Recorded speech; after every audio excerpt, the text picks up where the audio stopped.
So, what if I told you that the truly wealthy people are often totally invisible? I'm not talking about the folks on TV or social media. I'm talking about the people all around us, maybe your neighbor, maybe a colleague, who have built some serious wealth without making any noise about it. So, how on earth do they do it? Well, that's what we're going to dive into. This quote just hits the nail on the head, doesn't it? You hear these stories, right? The billionaire who still drives an old pickup truck. The millionaire who lives in the same modest house for 30 years. They're not playing the same game as everyone else. So what's really going on here? What's their secret? Okay, this right here, this is the whole game. Society teaches us to chase the things on the left. The big salary, the fancy car, the designer clothes, that's looking rich. But being rich, that's what's on the right. It's quiet, it's about security, freedom, and having options nobody can see. In this explainer, we are going to break down the 7 habits that get you from the left side of the screen to the right. Okay, let's start with the absolute essentials. These first few habits are the bedrock, the concrete foundation. You absolutely have to get these right, because without them, everything else you try to build will just fall apart.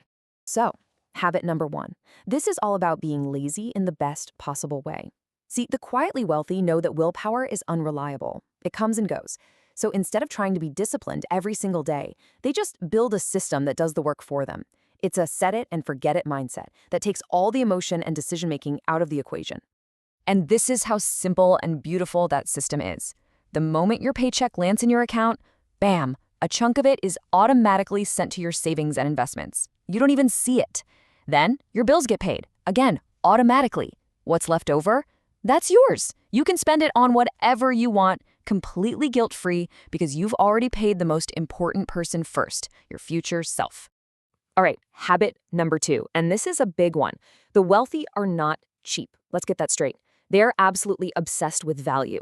They see every dollar as a little employee, and they want to make sure they send that employee somewhere it's going to work the hardest and longest for them. And who better to explain it than Warren Buffett, right? Price is what you pay, value is what you get. Think about it. Would you rather buy a $200 pair of boots that's going to last you 10 years or a $50 pair of shoes you have to replace every single year? The wealthy aren't just asking how much is it, they're asking what's the real cost over the long haul. Now for habit 3, and this is a massive mental shift. You know, most of us are obsessed with our salary. How much do we make per year? But the quietly wealthy, they focus on a totally different number, their net worth. And I'll tell you, I learned this one the hard way.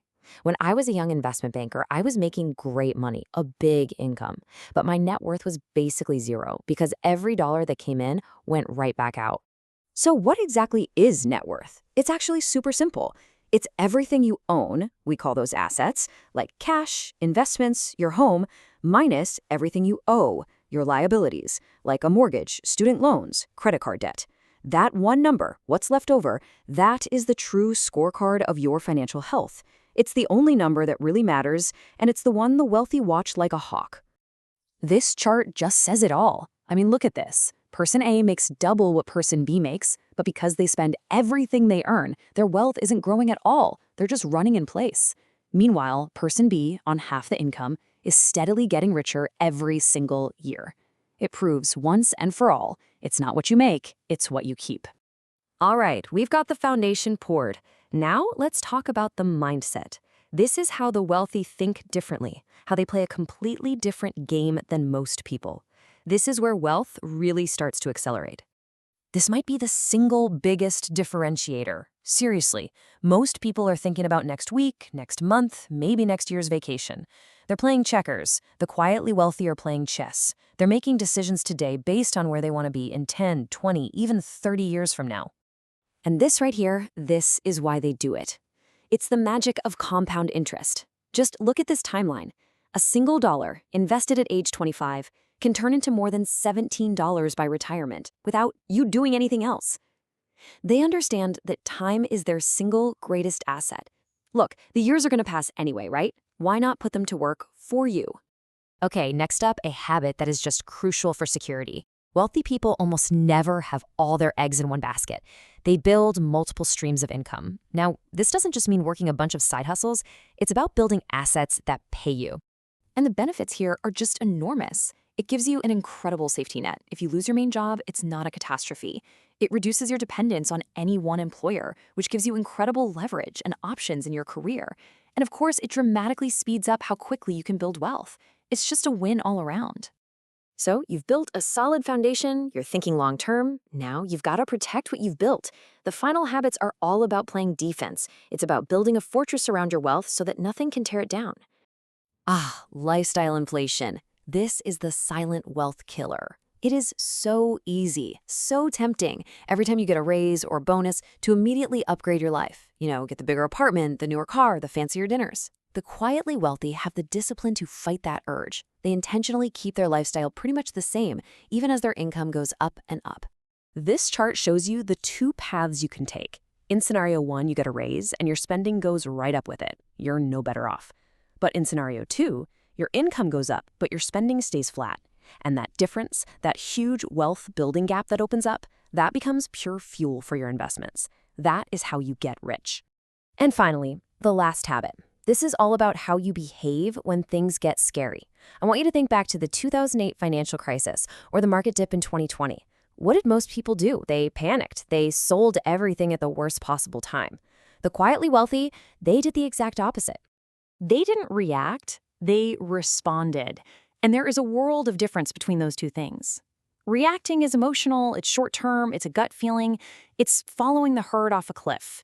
Responding is logical and strategic. It's about taking a step back, looking at the big picture, and finding the opportunity when everyone else is consumed by fear. So let's bring all this home. After looking at all these habits, what does being rich really mean to you? Is it about having a lot of stuff, or is it about having a lot of life? So here they are, all 7 habits in one place. And what I want you to see is that these aren't just a random list of tips. They're a system. They all work together, reinforcing each other to create a powerful, silent engine for building real, lasting wealth. And let's be really clear about something. This is not about depriving yourself or living a life of scarcity. It is the exact opposite. It's about using your money consciously and intentionally as a tool to build a life that gives you the ultimate luxuries, freedom, security, and options. So, I'll just leave you with this one question to think about. Look at your own life, your own spending, your own mindset. Are your daily habits buying you more things, or are they buying you more freedom? The answer to that changes everything. Thanks for tuning in.